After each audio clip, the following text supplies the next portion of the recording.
Vegetable pulao பண்ணுறதுக்காக பாசுமதி அரிசியை நல்லா கழுவிட்டு ஒரு 20 மினிட்ஸ் ஊற வச்சுட்டேன். இப்போ அதை வேக வச்சுக்கலாம். ரொம்ப வேகக்கூடாது. ஒரு 75% வெந்த உடனே இந்த மாதிரி ஒரு பாத்திரத்தில் போட்டுட்டு தண்ணி எல்லாத்தையும் நல்லா ட்ரெயின் பண்ணிடலாம்.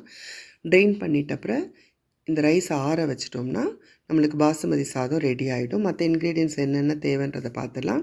வெங்காயம் கட் பண்ணது, பட்டாணி, கேரட், கேப்சிகம், ப்ரொக்கோலி, புதினா, வேணும்னா கொத்தமல்லி இலையும் போட்டுக்கலாம். தேவையான ஸ்பைசஸ் என்னென்னா பட்டை, கிராம்பு, ஏலக்காய், கொஞ்சம் ஜாதி பத்திரி எடுத்து வச்சுருக்கேன். இஞ்சி பூண்டு பேஸ்ட் 2 ஸ்பூன்ஸ், மஞ்சள் தூள், மிளகாய்த்தூள், தனியாத்தூள், கரம் மசாலா பவுடர், கொஞ்சம் சீரகத்தூள், தக்காளி ஒன்று கட் பண்ணது. இப்போ ஒரு பேன் வச்சுக்கலாம். பேன் நல்லா சூடான உடனே ஆயில் ஊற்றிக்கலாம். ஆயில் நல்லா சூடான உடனே எல்லா ஸ்பைசஸையும் உள்ளே போட்டுடலாம்.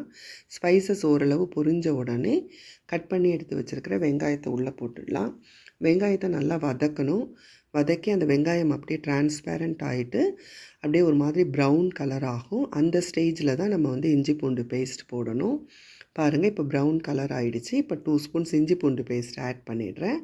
பண்ணிவிட்டு ஸ்டவ்வை சிம்மில் வச்சுட்டு இந்த இஞ்சி பூண்டு பேஸ்ட்டோட பச்சை வாசனை போகிற வரைக்கும் நல்லா வதக்கிடலாம். அடுத்தது கட் பண்ணி வச்சுருக்கிற தக்காளியை உள்ளே போட்டுடலாம். வேணும்னா கொஞ்சம் உப்பு போட்டுட்டு வதக்கினோம்னா தக்காளி சீக்கிரமாக மசிஞ்சிடும்.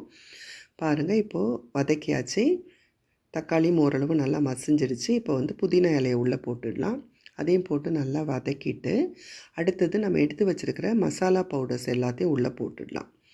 போட்டுட்டு அதை நல்லா ஸ்டவ்வை சிம்மில் வச்சுட்டு ஒரு 3 மினிட்ஸ் அதை நல்லா வதக்கிட்டு அந்த மசாலா பவுடர்ஸோட பச்சை வாசனை நல்லா போயிடும்.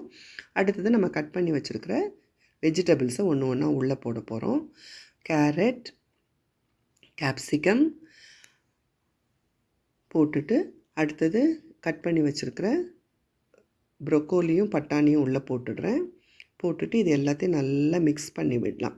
மிக்ஸ் பண்ணிவிட்டு அப்படியே ஸ்டவ்வை சிம்மில் வச்சுட்டு மிக்ஸ் பண்ணிகிட்டே இருந்தோம்னா காய் கொஞ்சம் வெந்துடும். அப்போ தேவையான அளவு உப்பு போட்டுக்கலாம். உப்பு கரெக்டாக இருக்கான்னு செக் பண்ணிவிட்டு ஓரளவு நல்லா வெந்த உடனே நம்ம ஆற வச்சு எடுத்து வச்சுருக்கிற பாசுமதி சாதத்தை உள்ளே போட்டுடலாம்.